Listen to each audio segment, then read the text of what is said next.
Hey, what's up, guys? It was all a dream with the Odd Squad. What's going on, everybody? Dana George, Legacy Planner 83. We're at a undisclosed location on Matt's porch. On Matt's porch. We're not going to tell everyone where he has. You're probably going to want to know where he lives because he actually just made a banging steak. Yeah, I think banging is like an understatement. I was really like impressed with myself. I was actually going to eat before I got here because I wasn't sure if I was really going to eat his food. But That hurts. it turned out to be the steak was really good. So, ladies, if you're out there, he has a nice beard and he can cook as well. It wasn't just a steak though, bro. It was the asparagus. I It's had some nice, Cajun fries, little homemade sriracha. I can't even give out my recipe, bro. You know what I'm oh, saying? Some homemade sauce for the fries. And I didn't expect this sauce to have sriracha in it, a little spicy, so I dipped in it. Pause. You want to say I was gonna hit the pause button, like Mason Cameron. Yo. Oh, but it turned out to be a little spicy. But all in all, everything was good. I'm full, sitting out in the sun, sweating. I'm ready to go to bed. And Actually. I even made your fruit smoothie too, DJ. Ah, my You know what I'm fault. saying? Like, You said not to call it a smoothie though. yeah, I did say not to. I don't know what to call it. It was. I don't know what to call it. It was really But it good was amazing. and had a little bit of what? A little deli on tequila. Ah, there we go. You know There what I'm we saying? go. Shout out to Puff Daddy.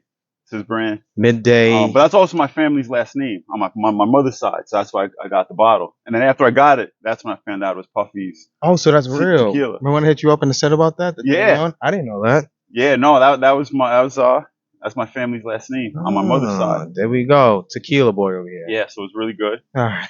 I didn't get a chance to introduce myself, but I'm the Salty and Lit coach, your favorite coach's favorite coach. Hey, now. And like DJ said, I know you guys have probably seen me do a couple of my solo videos out here. This is like one of my favorite spots to be besides the beach. I come out here early morning, drink my coffee and read. I do some writing out here, and I'm just happy to have, my brother DJ out here join me in this sacred spot right now. And today we're going to talk about imposter syndrome. All right. And I just want to make sure everybody has the same understanding of it. So I'm going to give you the dictionary definition first. So according to the dictionary, or Google actually, imposter syndrome is the condition of feeling anxious and not experiencing success internally despite being high performing in external objective ways. And basically what that means is physically, you're capable of doing a lot of things. You get like a lot of accolades. Maybe you're really good at your job. Maybe you're really good in school. You get high marks on your tests or your papers. You get good reviews by your boss. But something inside you's not registering that. Where you think you don't deserve it, you think it's kind of fake or like you're fooling everybody. And that's the idea of imposter syndrome. You feel like you're an imposter. You're kind of living in a way where you're pretending to be smart. You're pretending to be intelligent. You pretend to be all those things, and you're kind of like deathly afraid people are going to find out you're not as smart as you really are. You're not as good as what you really are. I don't know. So when you brought that up and you read the definition, I don't know if it's gonna be the same thing or not. But I remember when I was at State Farm, Mm-hmm. there was like 2 or 3 months in a row where I was like the highest in sales, and in the head agent. He brought me in. He's like, "Oh, it's third month in a row or second month. I can't really remember the details." And he said, "Oh, your numbers are growing and growing and growing. Like you should be really happy about it." And I sat there with like a stone cold face, and like, cause I didn't like he was congratulating me. People in the office were congratulating me, but inside I was like, "This is fake. Mm-hmm. I'm not doing right. The other shoe's gonna fall off. I think that's the saying." And I didn't. He was like, you could smile and celebrate, and I just did not. I could not take that in and celebrate because I just didn't think I was. I didn't think I was doing well. I thought he was making stuff up, even though it was in his numbers, by the way. Like the numbers are right there, so it showed that where I was within the office and within like, I guess the Eastern District or whatever, how it worked, the district, whatever. And like I was up there, highest in the office, and I was up there, and I still could not, quote unquote, celebrate or acknowledge and recognize and be satisfied with it. Yeah. So what did you attribute it to? Kind of like luck. You thought it was like a luck. Well, at the time, I guess it was just luck, or they're just not doing as good, or the district wasn't just doing as good. I had a few good months, and something like, and it just reminded me of, like, my whole life, like I was kind of like that, and like a lot of people are like that as well, where you don't celebrate. don't celebrate the wins or acknowledge that you are actually doing well and you're good at what you do. Like you're good at what you do, and a lot of people don't even realize it. Whereas like you can't be happy because like, oh, I can't be satisfied because I got to keep going. Yeah. And I think that is like taught to some people. It's like, well, why are you going on vacation? Like we still have work to do. Well, a lot of people's jobs have vacation time, and they're left over year after year because you're told not to celebrate, and it's instructed not to celebrate. Like, and I brought this up before. Western civilization is, 40 hours. No, you should be working 8 hours a week. You shouldn't go to the beach and take time out with your family. Like I know people who get mad that employees take time off and they are going to the beach. Well, they should be here and doing this. It's like, no, they should, if they have the allotted time to celebrate, their wins and celebrate, with their family and stuff. Yeah. Well, just to speak to that, last year, I got written up by my boss for taking 10 sick days. But how many I'm allowed to take 10? I get 10 sick days every year. And I got 10, and he pulled me in the office and said, well, just because you get them doesn't mean you need to use them all. And I filed my grievance and my union kind of helped me out. But that was his mindset. It's like, just because you get them doesn't mean you need to use them. Correct. And I'm like, actually, it does. You know what I'm saying? It does. I am going to use them. You know what I'm saying? Me and him obviously didn't see eye to eye. But yeah, just time out on real quick before you go. How many people, if you listen to this far, how many people have sick time, personal time, and vacation time that they haven't used up year after year? Probably a lot. Some places, they roll it over. Mm-hmm. But why would you even like allow it to roll over? Like, why won't you use it? So for anyone who's listening, like, look back, cause like, how much vacation time, sick time, personal time did you not use, and that you were going to use, but you like, oh well, I can't do it because everyone says you should do this and do this, do that, do that.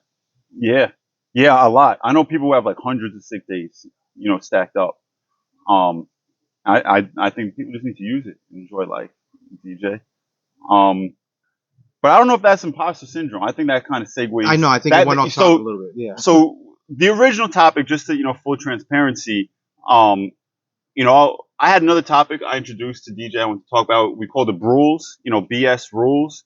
Kind of things like we adopt. Either it was either implicitly or explicitly taught to us that we need to follow these rules, and that's one of them. Is that you need to be working hard 24/7, and that's really. The reason why we didn't do that today, like I was talking to DJ when he came over, is there's a lot of nuances to it. I want to make sure that was super planned out. But please stay tuned because next week that is going to be what we're talking about is rules, and hopefully we could help you guys identify some rules that you guys follow, and we kind of nip that in the bud. But as far as imposter syndrome, I can remember one time. And I think this is like a defining moment in my life. The more I think back to it, when I was a little kid, I used to think I was like unstoppable, right? And then I got to 5th grade, and I remember, and this guy happened to be a phenomenal teacher. Like he really took a lot of time out and mentored me, and my grades jumped up a lot. And just to give you a little context, for most of elementary school, I was in special ed. I was in special ed class, and because I was in special ed. Not to, talk badly about it, but I was like the smartest kid in my class. You know what I'm saying? I was like borderline, and I was in this class, so I thought I was a genius because I was way smarter than everybody else. I was reading at a much higher level, and they put me into the general ed class, which I think I actually talked about this last week. But, so my man, my 5th grade teacher, he saw this transition. He kind of helped me out a lot, but something he'd always say, like if I did something stupid or, I like ill ADHD, I'd act up. He's like, oh, you're as dumb as a doorknob. Or you're as dumb as a tack. So every time I did something, stupid in class, he would say you're as dumb as, whatever. And I never took it like personally. I always laughed and, it's kind of like the way he showed love kind of was by being sarcastic. Mm-hmm. But as a 5th grade, I started like internalizing that. I probably am really dumb. You know what I'm saying? So, wow. That year I won most improved student of the year. And, I forgot who, I heard an adult say to me, that's really cool. You won most improved student of the year, but that also means you probably started lower than everybody else. So you had like the most room to climb up. You know what I'm saying? And then I thought about that. I'm like, wow, even like, oh man, yeah, right. Like that means my flow is so much lower. Like I had to work just to get to like this regular, so sorry. nah, and so It is messed up, and they mad. So I could say that to you now, like, and you probably take that as a joke. Like, if you want most improved in your company, I said that, you probably laugh. You know, maybe you have a snarky remark, but as a fifth grader, like, I internalized that, like, as a truth. You know, like, my bottom is lower than everybody else's. So my entire life, I went through school, and even like in college, you know, in grad school, I had a 3.9 GPA. You know, flexing real quick. You know what I'm saying? I get A's on all my papers, but every time I got an A on a paper, I kind of thought it was like lucky. Like, oh, you know, I just fooled the teacher into thinking, you know, this is a good paper. I kind of, you know, I just said what the teacher wanted to hear, and you know, I'd always attribute it to something else other than my skill. And like, I was so lacking in self esteem, where I used to have one of my two friends, like, we went to graduate school together, my boy Jay and Rob, and I'd always ask one of them, yo, can you proofread this paper for me? You know, can you check it out for me? And I realized at a certain point, I knew I was getting, you know, better marks in a lot of these papers than Jay and Rob, but I still was like, I need to like ask them, Hmm. can you check on this and make sure it's good? You know, and just another example of imposter syndrome, you know, one time, you know, my pastor at the time had asked me to preach. Um, I know something I was really into, and I did it. And afterwards, you know, he pulled me aside to go, "That was phenomenal. I can't believe like how good that was, you know, for the first time." And he really gave me like a lot of accolades. But in my head, I was like, "Yo, I can't replicate this. This is like," 'cause I remember he had said, "Yo, you hit it out of the park." And I'm like, "Yeah, you know, it was just like a lucky, you know, I can't." If you Right. ask me to do this next week, maybe I'll get a single. You know what I'm saying? Maybe I'll get like a sack fly somewhere. But I can't do this. I can't do this again. So Oh anytime man, I was successful in anything, that's true. I didn't really think it was replicatable. I'm like, I can't, or I don't know if that's the right word, but I felt like I can't do this again. You know, I can't. I don't have it. You know what I'm saying? So a lot of my success was attributed to luck, I thought, and that's something I really worked hard to uncover. Like, even today, you know, I was talking to one of my really good friends, one of my oldest friends. You know, I even told her I was going to say this, so shout out to Jasmine. Um, and she had told me, you know, you've always had the gift of gab, man. And in my mind, I'm like, I never thought like I was a good speaker. You know what I'm saying? I never thought like I stutter, you know, I slur words, I say every, you know, that's something me and DJ were talking about, you know, before. Like, I say every other sentence, you know, and Jasmine was like, yo, you've always been a great speaker. You've always been so talented at communicating and talking to people. That's good.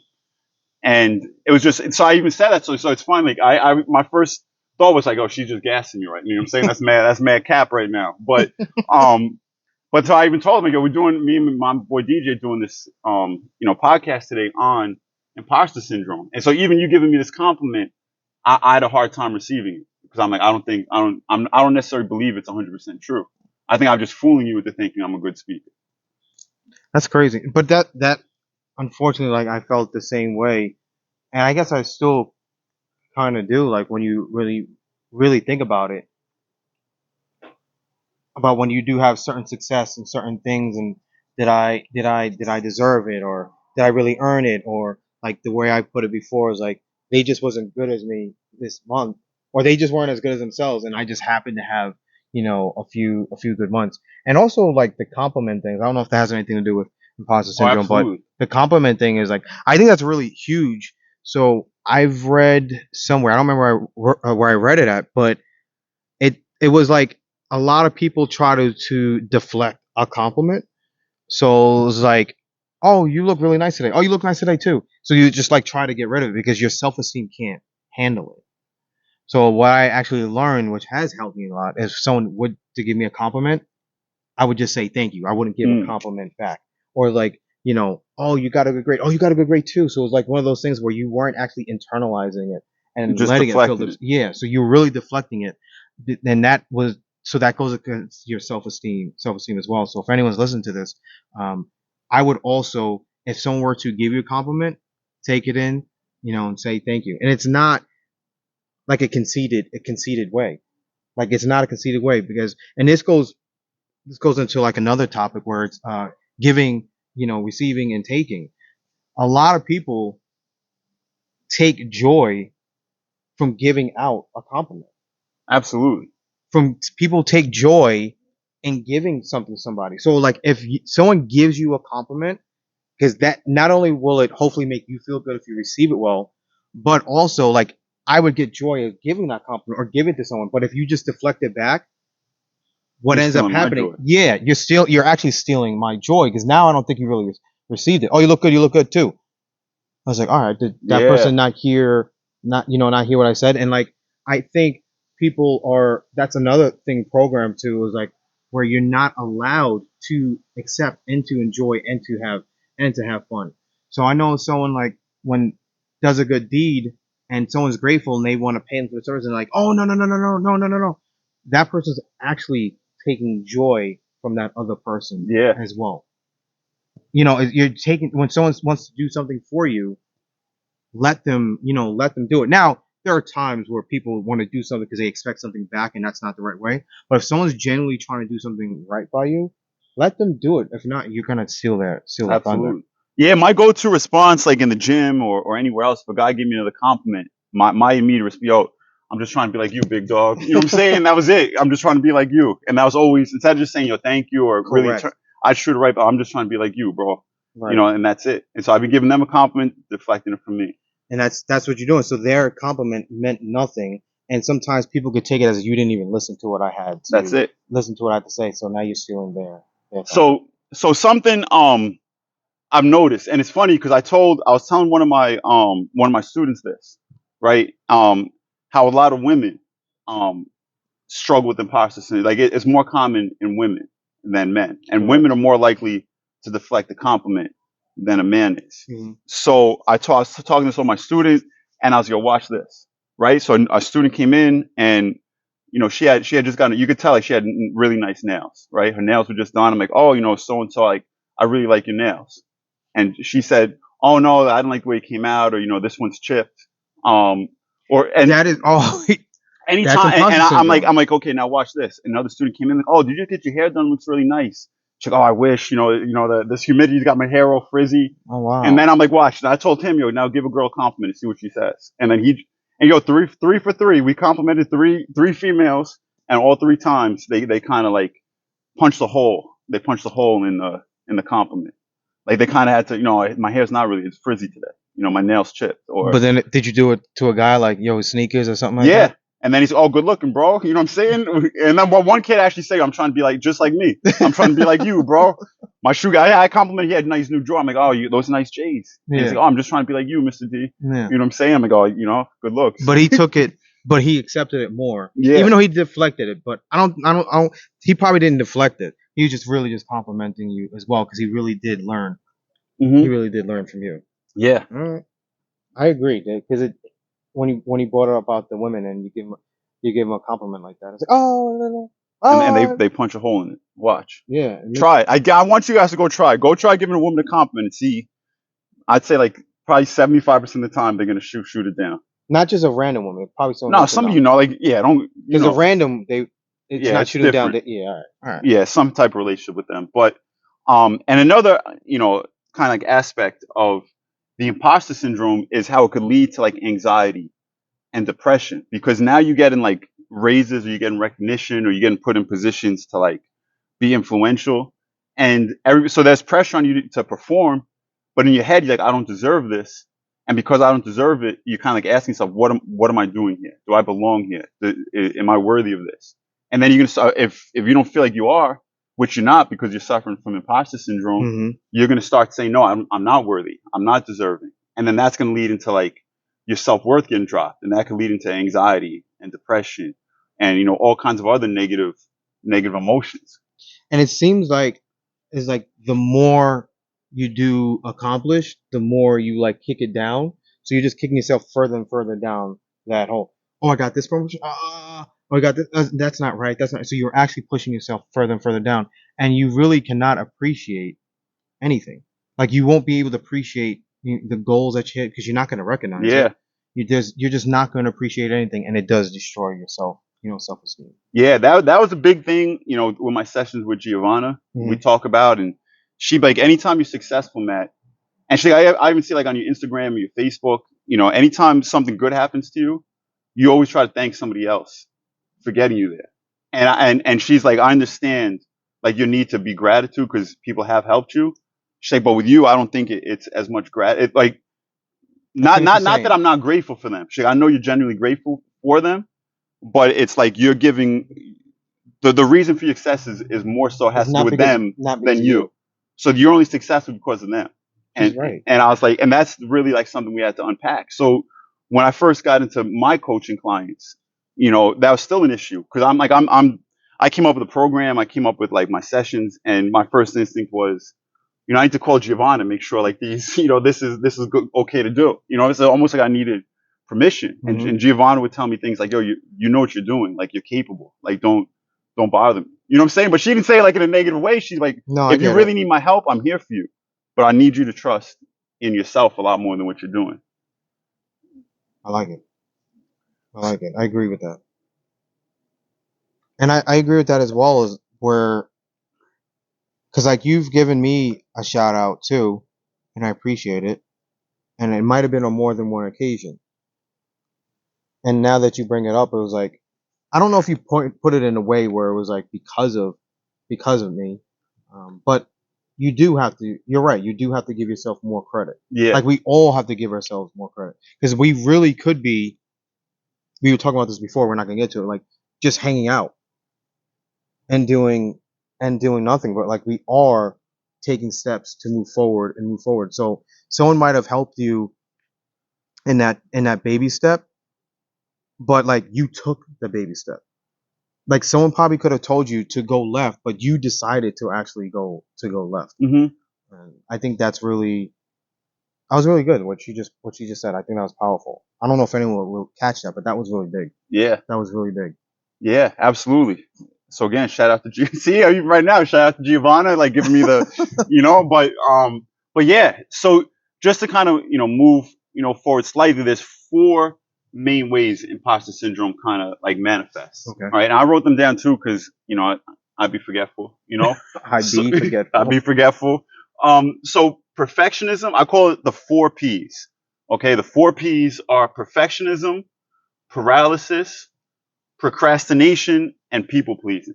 So people pleasing is really two P's. I guess it could be five P's if you wanted to, if you want to make it that, but um, perfectionism, if I feel like that's something where, and I think they all kind of like intertwined because you want it Could to be be perfect. So because it's not could be perfect, paralysis. it's gonna paralyze you. I can't do this. I'm paralyzed. Right. I'm gonna keep putting it off because just the thought of planning or preparing or doing it is giving me Right. so much anxiety. I'm going to procrastinate. And a lot of times people look at procrastination as, oh, you're being lazy. Really, it's not Nah. being lazy. It's a defense mechanism. 9 out of 10 times, like if your mom says clean your room and you don't clean your room, that's procrastination. You know what I'm saying? Right. But if there's a project or something, you're working on for yourself and you're putting it off, a lot of times procrastination is because, there's something going on inside your head or your heart that you don't think you're capable of doing. But I think the procrastination goes to like one of the first. I think it was like the first or second episode where you said it was I forgot the actual technical term, but because of our brain wants to stay in a comfort zone, Hmm. that's where procrastination can come in because like when you're looking to progress and move forward, that means you're getting out of your comfort zone. So then what you start doing is like, all right, I'm not perfect. Now it leads to paralysis, and then it can lead to procrastination. So it's not laziness, so to speak, is because of what our brain is impostered or Yeah. set to think. So now we're trying to get out of that posture, out of our brain, and do something that's totally different. So like if your family is used to being in the union, you're trying to do something different, it could lead to procrastination because now you were raised by union workers. This is what they did. We get the pen and that, and everyone that, and you're not a hard worker unless you're doing this. And that happened. And to be true, that's what happened to me when I got into sales. It's like sales is not real. That's not hard work. Why are you doing this? And it knocked me out. It knocked me. I procrastinated on making calls because like I wanted to do it. Not only was I afraid to make the call, but I was afraid what other people were saying because I wanted to please everyone. I wanted to please everyone else as well. Yeah. Yeah. That's a big thing, especially like if you have struggled with imposter syndrome, it doesn't really take a lot for somebody to plant like a seed of doubt. Mm-hmm. Like I don't want to say, the person. I could tell you off camera, but somebody who used to be kind of close to me. This person said to me, they saw a couple of my videos and they were like, "Yo, you're like one of the last people in the world that should be giving life advice to people. You know, like what qualifies you to give anybody advice? You know, and then they went into like kind of, you know, examples of how screwed up I am. Which, you know, I'm glad you're saying that. Actually, it's really good that you are saying that because there are people that are watching like, oh my God, Matt's great. But everyone should hear the things that people said to you and what you might have thought, but you're actually doing it anyway. yeah.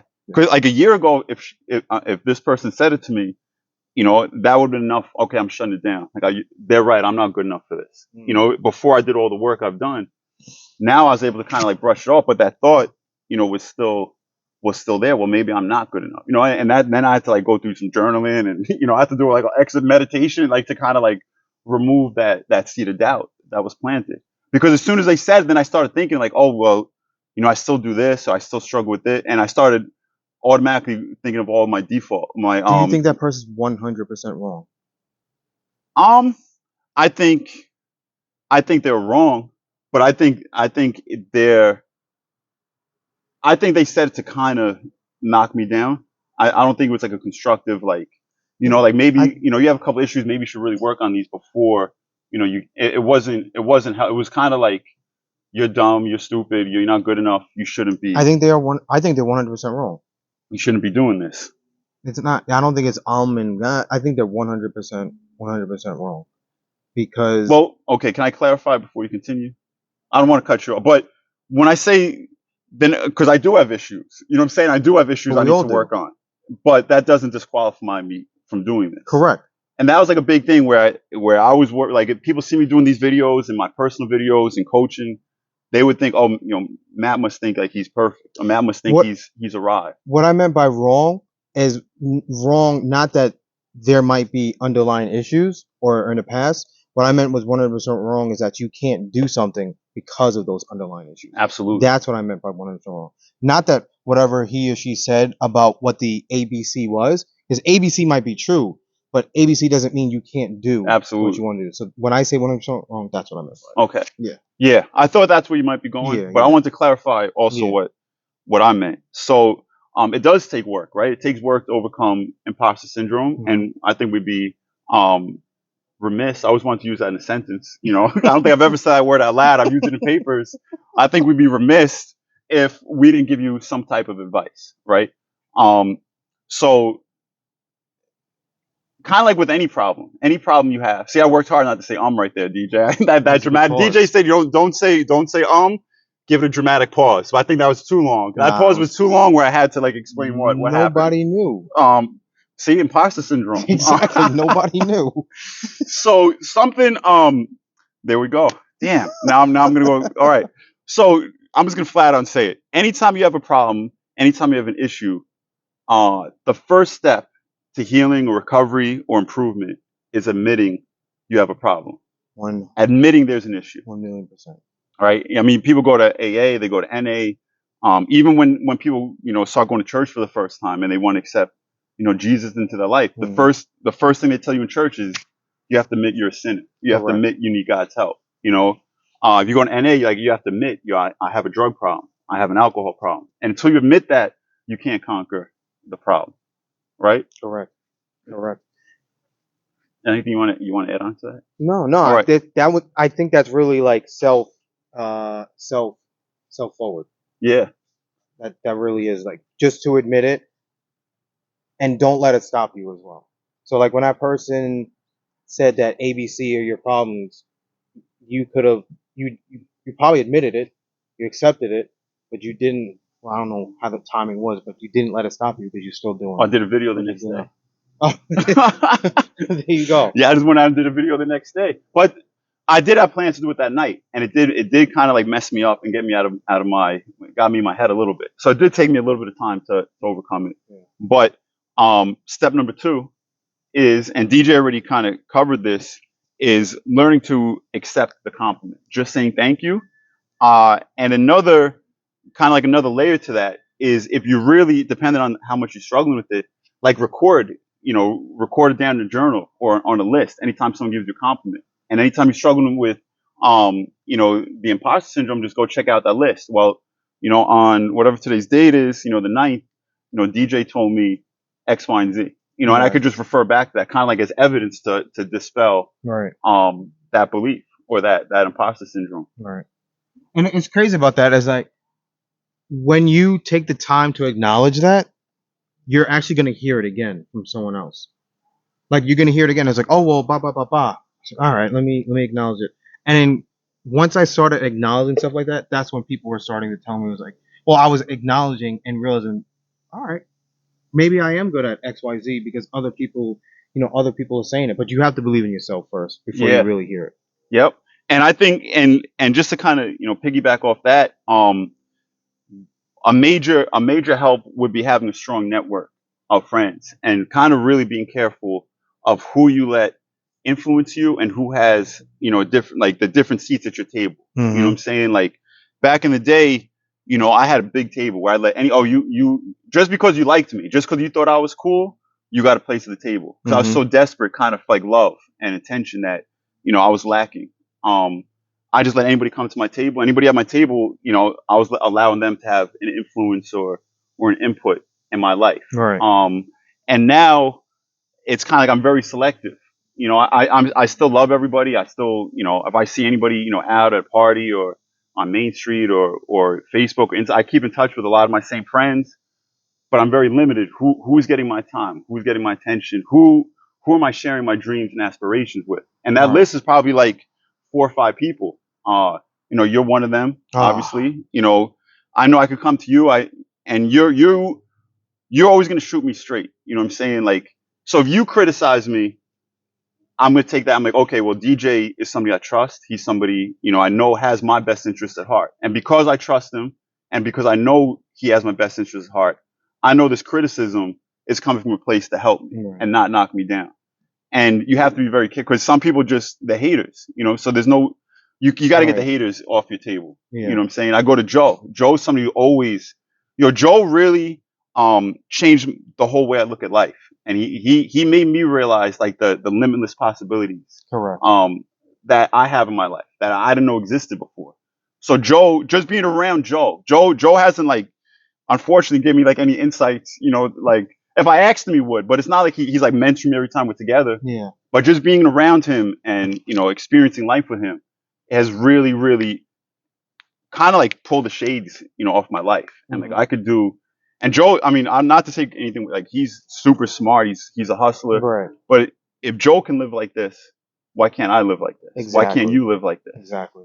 And this is just like something Joe said to me, and this kind of goes with what we talked about before, like how you have to like fake it till you make it. One of the best things Joe said to me was, Matt, like our whole lives, me and you have always lied to ourselves. He's like, the only difference is, the lies I tell myself is I'm better than what I am. You know what I'm saying? So now because I'm telling myself these lies that I'm better than I am, now I have to live up. I have to live up to those lies. He's like, you tell yourself lies every day, but you're telling yourself you're worse than what you are. Yeah. So by thinking you're worse than what you are, you kind of bring yourself down and you're not living at the level you're supposed to be living at. That goes to the book that I showed you. Just like that book. That's I ordered already. Become your future self now. That'll be another. I can't wait to read that book. So I'd love to go over that one. That's something I definitely want to go over. Yeah. I do gotta head out. All right, we have a couple more. One more, maybe. Okay, 3 more things we'll go through really quickly, and then I know you got to head out, Yeah. DJ. So this is something we've talked about in plenty of our other episodes, but do uncomfortable things and do things that make you do things you're scared of.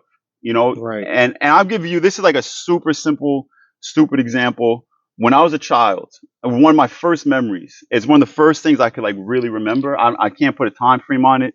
I was probably like 3 maybe. I was playing in front of, my house. My mom, I remember she was like watching me, maybe like 10, 15 feet away. And the neighbor's cat came up to me and I went to go pet it. At the time, like I'm not even thinking like danger or anything. And the cat like scratched me in the face. Okay. So I had a scratch in my face from this cat. Ever since then, I've been like terrified, terrified of cats. Like, I've gone to people's houses. I'm like, go, can you put your cat like in the bathroom? Wow. And like, I wouldn't, I'd really get, so like if there's a cat right here, like I wouldn't even I'd be watching the cat, make sure it didn't come by me. Like deathly afraid of it. And I did a couple things like to work through it. I talked about it with Giovanna, and last week I was at my friend's house. You guys probably saw the podcast. I was at Geneva's house, and her cat. You know, I used to go over her house. Like she used to have to put the cats away, or like she'd make fun of me a lot, and I'd be really nervous. And but I walked in the hat in the cow in the house, Cat in the hat. and I saw the cat, and I walked up to the cat. I'm like, "Oh, what's up, Banana?" And like I petted the cat, and like she was like a little bit stunned. She's like, "Wow, like you're not afraid of cats kind of anymore." So that was like a big deal for me. Were you afraid, but you did it anyway, or you weren't afraid? I'm not Like gonna you say said. I think before like on a scale from 1 to 10, like I was scared like at a level 10, and now maybe it's like a 4 or 5. Where I was able to pet it, it was able to sit down next to me, and I wasn't jumping around.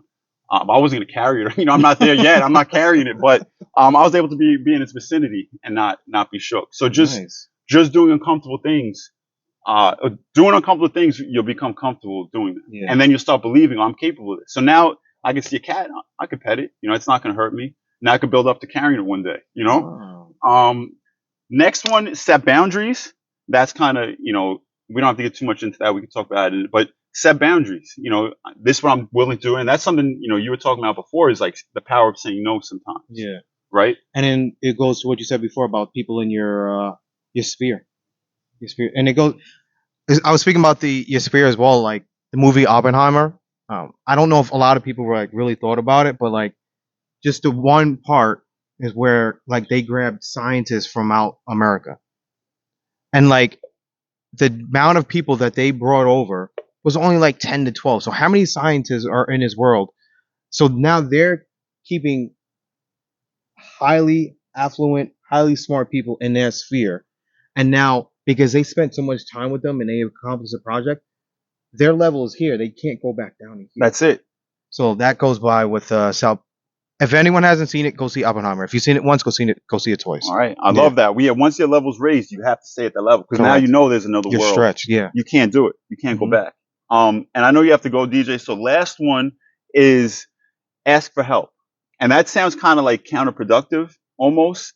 Uh, I think a lot of people look at, you ask for help, it's kind of a sign of weakness. Like, why can't you do it yourself? But really, if I'm asking somebody for help, well, it depends on the situation, right? But by asking, people for help, I have enough confidence in myself to understand, like, I don't know everything. And it's okay that I don't know anything, and not anything. It's okay that I don't know everything. Mm-hmm. So asking somebody else for help is showing I have confidence. Like, I don't need to pretend I know everything. I don't need to be an imposter. Like I'm a master of this. Yeah. It's okay for me to admit, I don't know what I'm doing. Let me ask for help.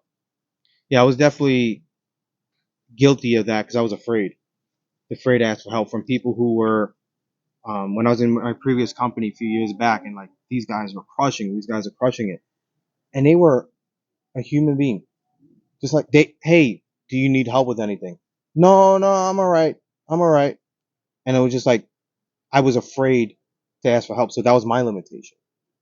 That was an imaginary boundary that I set for myself, where who knows where I would have been by now if I would have put myself with an affluent group. So that's what I'm working on now, to not be afraid to learn from other people who done that or who hit their goals, especially the goals that you're trying to hit. Yeah, and something I want to clarify is because earlier in the episode, or our conversation, I had said like I always had to ask for help, and that was a sign of me not realizing my own strengths, Mhm. right? So now I'm saying it's good to ask for help. So I just want to clarify the point, or clarify the difference. If you have the capability and you have the talent or you have the knowledge, like you've researched it, you know you're able to do it, then you should be doing it on your own, Mhm. right? But if you really truly don't know what you're doing and you truly don't understand something, that's what I mean. For Those are help. times when you should ask for help. Good catch. I just wanted to make. Yeah. I'm like, that sounds stupid. In the beginning, I said one of my red flags was I asked for help too much. Mhm. So I wanted to make sure I clarify. Like, One is confidence in yourself, one is And- confidence in yourself. Perfect. which was that was an example of lack, and one is confidence in wanting to learn more and be better. And that's you putting your ego aside. It's like, I can't do this. I know you could do it. Show me how it's done. Absolutely. Big difference. Yes, sir. So DJ, I know you have to run, my brother. I really had a great time today. I had a fantastic time. I think this is All a the really time. important subject. I Yeah. think, I know it touched me. Hopefully it touched you. Pause. We hit the pause button at the same time. Shout out to Cam and Mace. I love that, guys. If you haven't seen their podcast, just watch a little bit of it, the highlights, and Oh my goodness. I guarantee you, you can't stop laughing. Those guys are clowns. I hope you guys had a fantastic time listening and joining in. As always, like, share, comment, and I want to leave you guys with a little challenge. Oh. And I think that that's something new we should incorporate every time, DJ, is Okay. leaving them with a challenge. So I want to challenge you to do some self-reflection and find out areas in your life where you're lacking, where you maybe not lack, where you, I'm trying to think the right word for it. Have limitations? Where you feel like you're being an imposter. You know, where Okay. you feel like you don't deserve these accolades. And it doesn't have to be even something that's going on right now. It could be something from your past. Think of an award you got or recognition you got. And kind of ask yourself, why did you feel like you weren't worthy of this? And That's then good. what I want you to do after you do that, step number 2 is tell yourself why you're worthy of it. Well, I won this award because I did X, Y, and Z. I got this promotion because, X, Y, and Z. Right. And kind of go through that list and remind yourself you are worthy and you are good enough and you're not an imposter. I like it. Well, some people Well- are fake, but the real ones know. We'll work on I think we'll try to add not try. I think we'll add challenges on because I think that will challenge us to go a little bit further Yeah. on our podcast. All right, everybody. Peace. Before we go, Oh, I said last peace too thing. soon. And DJ, and that's the conversation we had too. I want you guys to. I hope you paid attention to what he just did, because he changed try to do. Yes. And that's something, he was watching a video I filmed earlier, and I had said try, and I corrected myself too, and I said do. And I always tell my students, I tell my clients, when you say try, that's the first step to failure. Mm-hmm. You're already building up an excuse. There's no such thing as trying. You're either doing it or you're not doing it. And there was someone I was telling. I was like, that doesn't make any sense. I was like, it makes sense. I was like, so I told them, I was like, see my hand. I was like, try to shake my hand. So they shook my hand. I was like, all right, you just shook my hand. You did it. I said, now try to shake my hand. So they didn't shake my hand. So I said, so you didn't shake my hand. But I said, now try to shake my hand. So it's either you're shaking my hand or you're not shaking my hand.